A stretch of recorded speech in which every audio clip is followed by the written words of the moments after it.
अस्सलाम वालेकुम। ये गंदा पानी और ये सारा आपके इलाके में खड़ा हुआ है? ये तो इंतजामिया की जिम्मेवारी है ना, गंदा पानी को देख ही नहीं रहा। तकरीबन पिछले 15 दिन से ऐसे ही हो रहा है, बल्कि इससे भी ज़्यादा टाइम गुजर चुका है कि ये पानी गंदा ऐसे ही खड़ा हुआ है। इंतजामिया आती देख के चली जाती। तो कोई इस पर एक्शन नहीं हो रहा? कोई किसी किस्म का एक्शन नहीं हो रहा, यहाँ कोई देख ही नहीं रहा। आप क्या कहेंगे सवाल? सही बोल रहे हैं, कोई एक्शन नहीं हो रहा। हफ्ता हो गया है पानी। आपने क्या इसकी शिकायत वगैरह की है अपने एडमिनिस्ट्रेटर को, वाटर बोर्ड के किसी अफसर को? नहीं, हम तो इधर काम करने आते हैं, हम इधर रहते नहीं हैं। मोहल्ले वालों ने की है।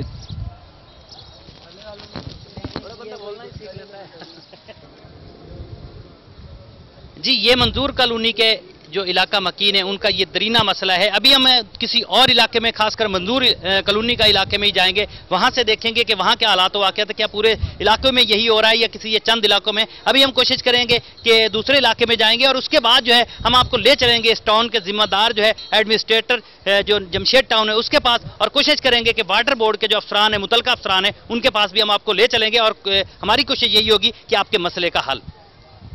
दरवाजे के बिल्कुल बाहर जो है गंदा पानी खड़ा हुआ है और इसके साथ जो है ये सारा पानी आपके इलाके में, आप क्या कहेंगे सवाल है? हमारे तो घर के बिल्कुल साथ है ना।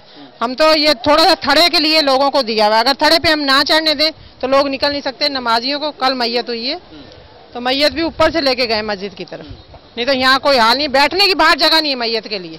हमने अंदर ही बिठाया मेहमानों को भी, और कल हमने सोम करना, तो कोई हाल है? कोई आप देख रहे हो, समझ नहीं आ रहा अभी क्या करें तो करेंगे।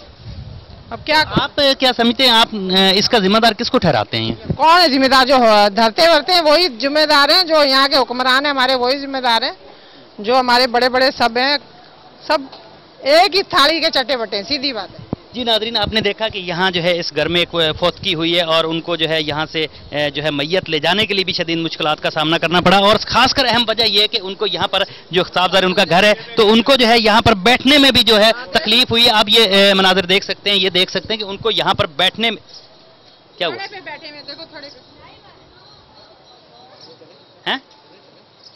जैसा कि आप ये देख सकते हैं कि यहाँ पर जो है कुछ लोग जो है यहाँ पर मौजूद हैं, यहाँ पर जो है फौतगी हुई है, इनसे भी कोशिश करते हैं कि बात कर लें हम। अस्सलाम वालेकुम। वालेकुम सलाम। जी, आप ये बताइएगा, आप यहाँ फौतगी हुई है, यार शर्म नहीं आ रही आपको? क्या मतलब बार बार परेशान कर रहे हैं? जी, आप मुझे ये बताइएगा कि आप फौतगी हुई है और आपके जो दीगर घर वाले हैं या दीगर अहले महल्लादार हैं, उनका यही कहना है कि यहाँ पर जो इतना गंदा पानी खड़ा हुआ था कि यह आप बिल्कुल एक छोटी सी दरी लेकर बैठे हुए, क्यों? ज़ाहिर जगह ही नहीं है, पानी भरा हुआ है पूरे इलाके में। और बल्कि हम मैयत लेके गए हैं तो शाहजो ट्रक में आया था, उसके ऊपर रख के लेके गए हैं, रास्ता नहीं था कहीं से। तो आप इसका जिम्मेदार किसको ठहराते हैं? ज़ाहिर है गवर्नमेंट, और कौन है जो जिम्मेदार आना है, जो हैं वो हैं, जो इलाके के मतलब जो जिम्मेदार हैं वो हैं, उनका काम है ये। जी, आप क्या कहेंगे? तो यही कहते हैं कि ज़ाहिर है जिसको हमने वोट दिए हैं तो उनका हक बनता है कि ये इलाका सफाई करना। अब हालांकि हमारी कल आपके पास तो यहाँ बैठने की जगह ही नहीं है ना, तो अब क्या करें, मजबूर हैं, मजबूरी से तो सारा काम करना पड़ता है हमारे को। हालांकि हमारे पहले मैयत होती है तो हम बिल्कुल रोड के ऊपर टेंट लगा के बैठते हैं। अभी हालात ऐसे हैं कि हम अभी एक फुटपाथ पे बैठे में समझ लो, तो हमारे को तो ये मजबूरी है। ज़ाहिर है अब कोई भी रिश्तेदार आता है उसने फातिहा के लिए बैठना तो है ना कहीं। अब लेडीज़ घर में होती है तो लेडीज़ में तो नहीं फातिहा कह सकते, तो बाहर बैठने के लिए इसलिए तो एक दरी बिछा के बैठे में, जो भी आता है यहाँ फातिहा कहते हैं वो अपने अपने घर चला जाते हैं। तो हमारी ये मजबूरी है सिर्फ, क्योंकि हमारे हुक्मरान ही ऐसे कि हम क्या किसी को कह सकते हैं। हमने जब वोट दिए हैं हमारे को ये थोड़ी मालूम होता है कि हमारे हुक्मरान ऐसे होंगे। अब जब वोट लेने के बाद अपने अपने घरों में चले जाते हैं, हमारी हालत तो वो फ़कीरों से भी बदतर हो जाती है। ये कहने के लिए तो बहुत कुछ है। सबसे पहले तो मैं सलाम अलैकुम कहता हूँ, उसके बाद ये आपको बताना चाहता हूँ कि सिटी गवर्नमेंट में मैंने 3 कंप्लेनें करी हुई हैं, जो आज भी मैंने करी है। तकरीबन 10 कुछ मिनट पर मैंने की है, कुछ सुनाई नहीं है। हफ्ते को की मैंने 5 मई को करी है सिटी गवर्नमेंट के, तो उन्होंने यही कहा कि जी हम आदमी भेज रहे हैं। आज भी उन्होंने कहा कि जी हम दोबारा रिपीट कर रहे हैं, आपकी फाइल पहुँचा रहे हैं। हमने अभी जो है एक सेकंड जी कंप्लेनें की, मगर उसके बावजूद कोई एक्शन क्यों नहीं हुआ? तक कोई नहीं। आज सुबह भी ये कह रहे थे कि इंशाअल्लाह आप बेफिक्र हो जाइएगा, तो हम अभी आपको ये टीम भेज रहे हैं और आप खुद खड़े होकर जो है उनसे काम कराइएगा। असल प्रॉब्लम तो ये है जहाँ पर आप खड़े हुए हैं, ये मेरे बहुत अजीज़ हैं, महल्लेदार हैं मेरे, इनके यहाँ मैयत होगी। आप देख रहे हैं कि कहाँ बैठे हुए हैं, आपको नज़र आ रहा है ना। अब आप ये देखिए कि जब ये मैयत हुई हम कैसे लेके गए उसको, इस रास्ते से तो नहीं हम जा सकते मस्जिद में। हमने गली कुचों में से निकाल के रास्ता तब हम मस्जिद में पहुंचे हैं। यकीन कर लीजिए कि 5 वक्त की नमाज 5 दफ़ा मस्जिद में हमने जाना है। हम वज़ू अगर करके घर से जाते हैं तो वज़ू मुकम्मल नहीं वहाँ पर हो पाता।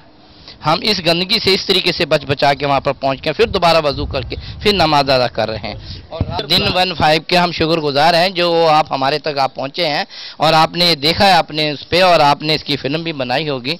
यकीन कीजिए रात को मच्छर इस कदर मच्छर है कि हमारे यहाँ मलेरिया फैलने का मुकम्मल अंदेशा है। और आलूदगी पानी हम पी रहे हैं क्योंकि यही पानी जो है ना लाइनों के ज़रिए हमारे घरों में आ रहा है।